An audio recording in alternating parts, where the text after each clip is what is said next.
Good morning all of you.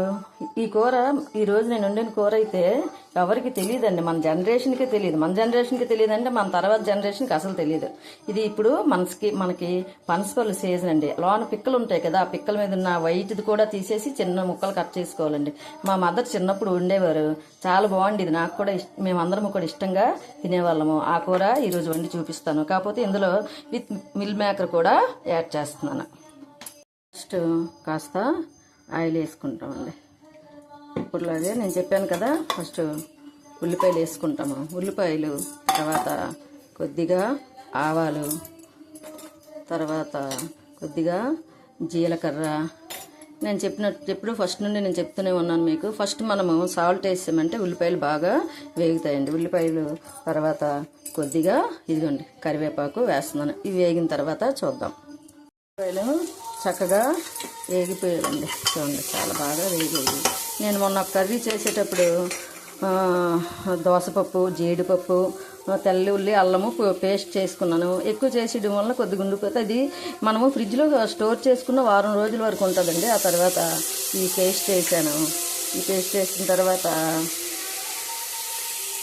ఇదిగోండి కొద్దిగా పసుపు,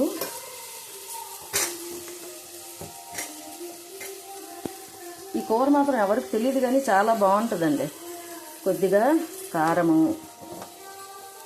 కొద్దిగా మసాలా.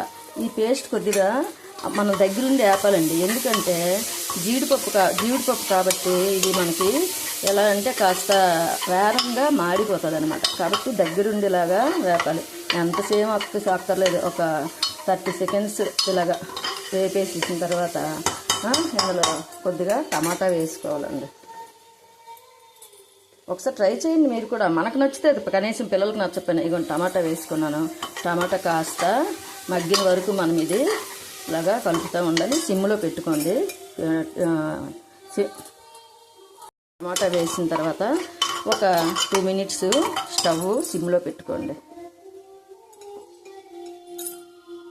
టమాటాలన్నీ కూడా చక్కగా ఉడికిపోయేవి. ఇప్పుడు మనం కోసి పెట్టుకొని ఉంచుకున్న పనస పిక్కలు ఒక హాఫ్ అన్ అవర్ ముందు నేను నానబెట్టుకున్నానండి. మిల్ మేకర్లో వేసుకుంటారు. వీటికి సరిపోయిన వాటరు కొద్దిగా వేసుకుంటారు. ఎందుకంటే పనస పిక్కలు ఉడకాలి కాబట్టి వాటర్ కొద్దిగా వేసుకుంటారు. ఇగోండి ఈ కప్పుతో నేను రెండు వేసుకున్నానండి. 2 కప్పులు వేసుకున్నాను. చివరిగా ఏది వేసినా అన్నిటికన్నా ముందు కొత్తిమీర వేసామంటే ఆ కూర తాలూకా టేస్టే వేరుగా ఉంటుందండి. కట్ చేసి ఉంచుకున్న కొత్తిమీర వేసుకున్నాను. తర్వాత కుక్కర్ మూత పెట్టేసుకొని ఒక 4 విజిల్లకి ఆపేయండి. 4 విజిల్లకల్లా స్టవ్ ఆఫ్ చేసుకున్నానండి. మీరు కూడా 4 విజిల్లకి ఆఫ్ చేసుకోండి.